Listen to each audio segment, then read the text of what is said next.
حضرات، حضرت جابر ابن عبداللہ صحابی رسول ہیں.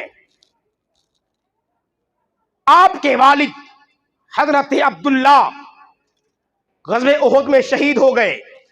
آپ جوان ہیں، 6 یا 7 بہنیں ہیں. ماں پہلے انتقال کر چکی ہے، باپ ہیں وہ بھی شہید ہو گئے. اب 6 یا 7 بہنوں کی ذمہ داری حضرت جابر پہ آ گئی. حضرت جابر نے ایک بیوہ عورت سے نکاح کر لیا. وہ بھی نکاح کس طرح؟ مدینہ میں نکاح ہوا لیکن حضور پاک کو بھی دعوت نہ ملی. سادہ سیمپل نکاح، نہ کوئی بڑی دعوت ہے نہ کوئی بڑا انتظام ہے. شادی ہو گئی، حضور سے ملنے گئے. جب شادی ہوتی ہے تو آج بھی کچھ علامتیں ہوتی ہیں، اس زمانے میں بھی علامتیں تھی. آقا کریم نے پوچھا جابر کیا ایسا لگتا ہے تو نے نکاح کر لیا؟ حضرت جابر عرض کرتے یا رسول اللہ ہاں میں نے نکاح کر لیا. آقا پوچھتے جابر نکاح کس سے کیا؟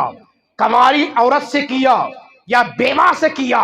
عرض کرتے یا رسول اللہ میں نے ایک بیوہ عورت سے نکاح کیا.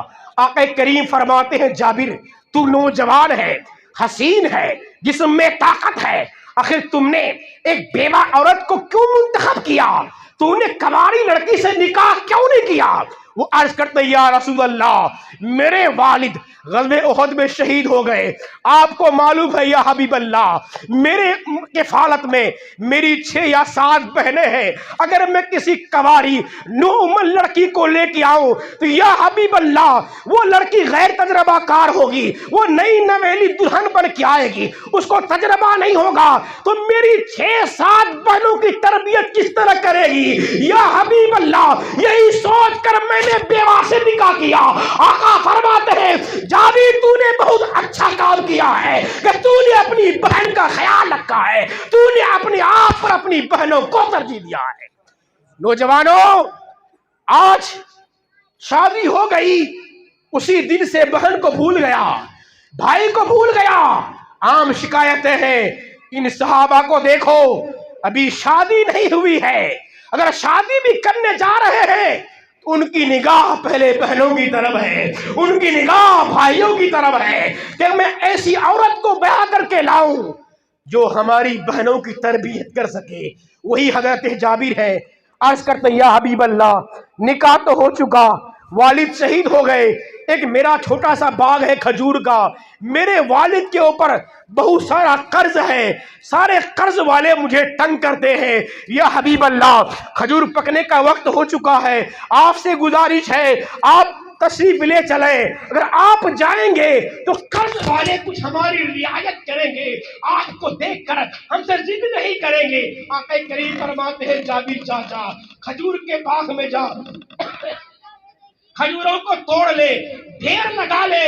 اگر تم سے قرض لینے والے آ جائیں تو ان کو روک لینا اور کہنا نبی آئیں گے تب تم کو میں قرض چکاؤں گا.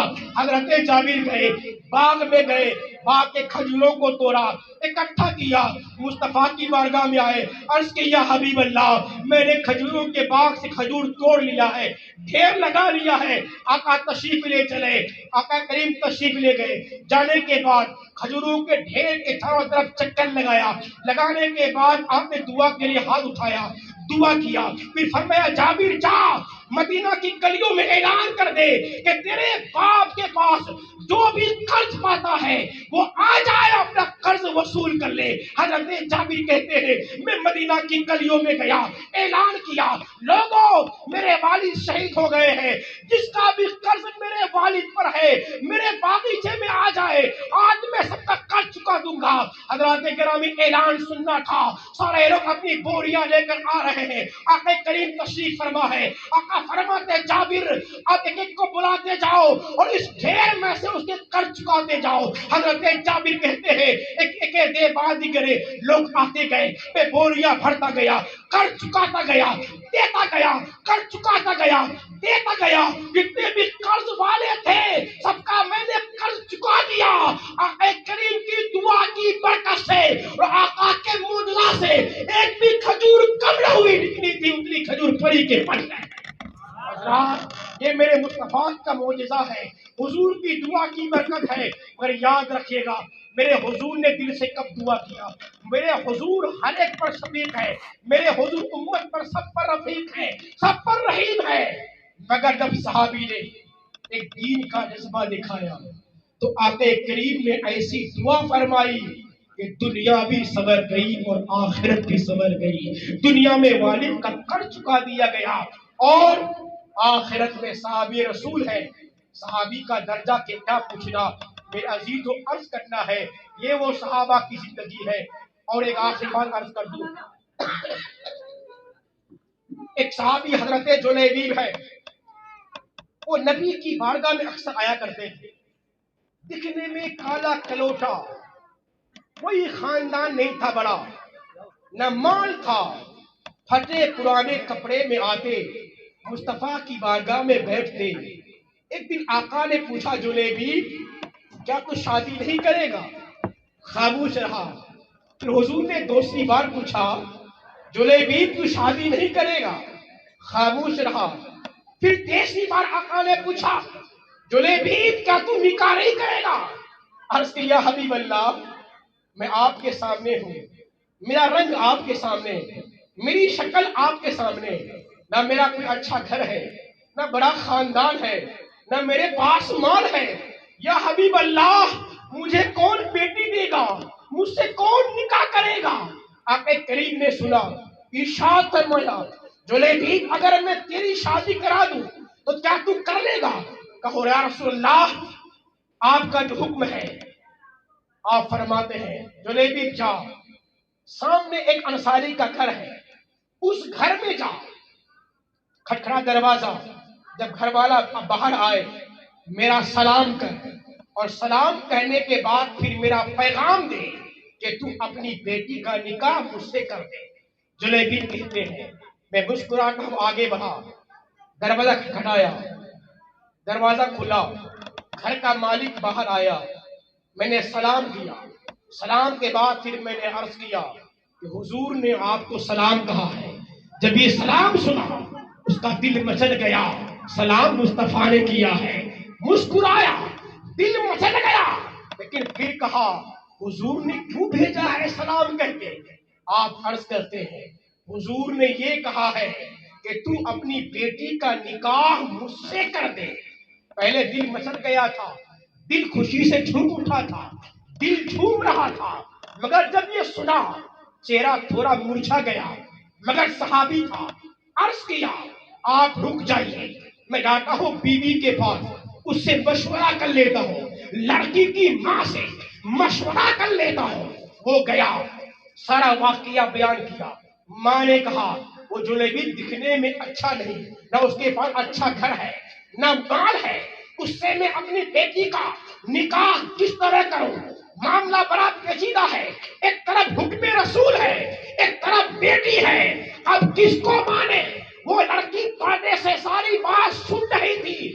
ماں نے کہا جاؤ مصطفیٰ کی بارگاہ میں عذر پیش کر کے معذرت مانگ لو کہ نہیں نہیں حضور میں اپنی بیٹی کا نکاح اس سے نہیں کر سکتا.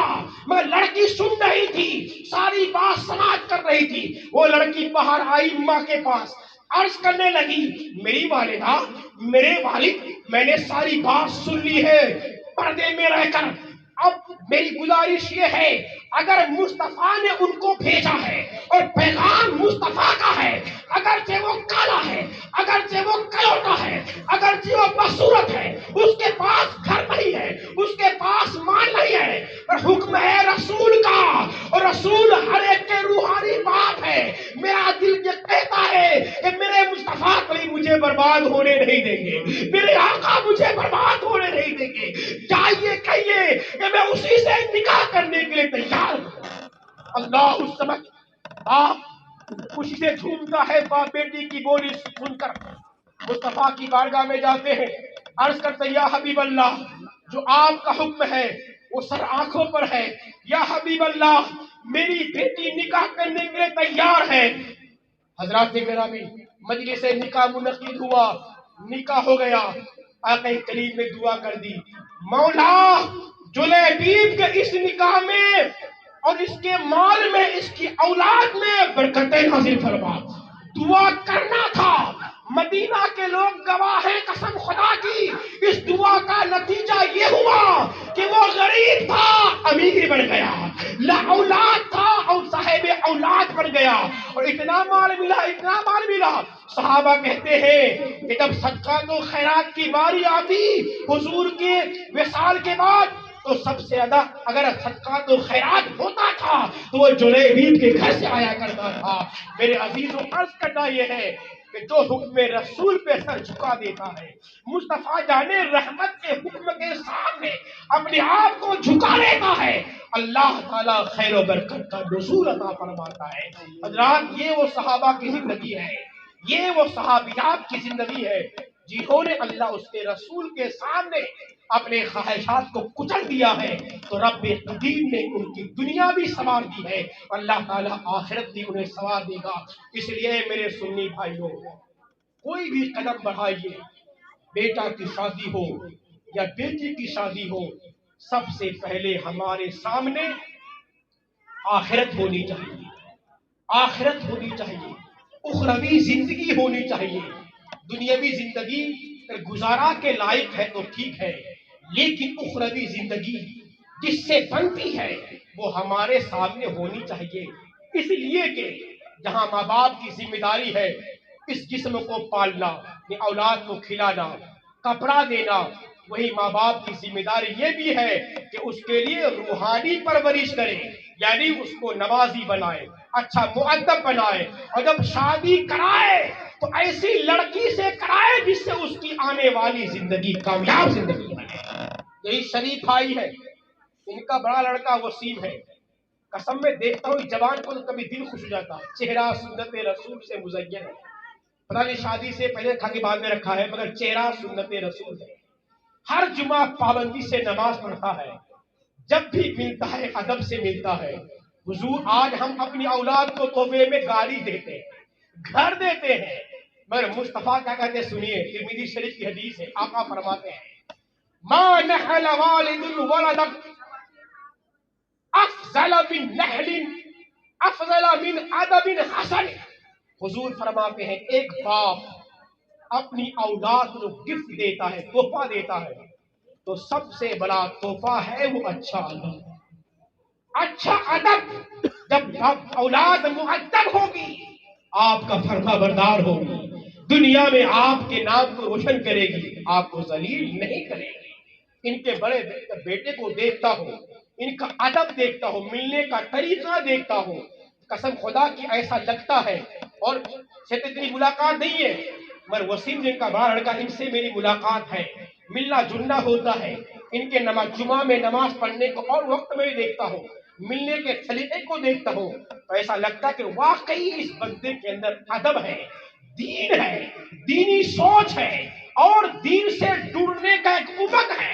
جب پروگراموں کے موقع پہ علماء آتے ہیں, کوئی ملے نہ ملے, یہ بندہ علماء کے بارگاہ میں جا کے ملاقات کرتا ہے, سلام کرتا ہے, خدمت کرتا ہے, دعائیں دیتا ہے. یہ وہ چیز ہے جس سے اللہ راضی ہوتا ہے, اللہ کے رسول راضی ہوتے ہیں. اولاد کے لیے تحفہ یہ ہے کہ اسے اچھا ادب سکھائیے. آپ ادب سکھائیں گے, آپ کا مؤدب رہے گا, آپ کے دل کو خوشی ہوگی. اور باپ بیٹے کو خوب پڑھایا, مال جمع کیا, وہی بیٹا اونچی آواز میں آپ سے بات کرے, آپ سے گالی گلوچ کرے, آپ کچھ کہیں وہ کچھ اور کرے, بتائیے آپ کے دل کو خوشی ہوگی کہ تکلیف ہوگی؟ تکلیف ہوگی. اس لیے اگر تکلیف سے بچنا چاہتے ہیں, اپنی اولاد کو اچھی تربیت کیجیے, اور اپنی اولاد جب شادی کرانے کی باری آئے تو سب سے پہلے دیندار گھرانہ تلاش کیجیے. اگر لڑکی ہو تو دیندار لڑکا دیکھیے, اگر لڑکا ہو تو دیندار لڑکی دیکھیے. دینداری رہے گی مال آ جائے گا, دینداری رہے گی خاندان کا نام ہو جائے گا, دینداری آئے گی. اگر زیادہ خوبصورت نہیں ہے تو نماز کے وسیلے سے چہرہ منور ہو جائے گا, اور اللہ تعالیٰ برکتوں کا نزول فرمائے گا. رب کی بارگاہ میں دعا ہے مولا تبارک و تعالی ہمیں سنت رسول کی اتباع کرنے کی توفیق عطا فرمائے, اور ان سارے محافل کو قبول فرمائے, اور ہمارے شریف بھائی صاحب قبلہ یہ جو پروگرام ہے رب قدیر اپنے حبیب کے وسیلے سے ان سارے پروگرام کو بحسن و خوبی انجام تک پہنچنے کی توفیق عطا فرمائے. استغفر اللہ ربی من کل ذنب و اتوب الیہ. السلام علیکم ورحمۃ اللہ.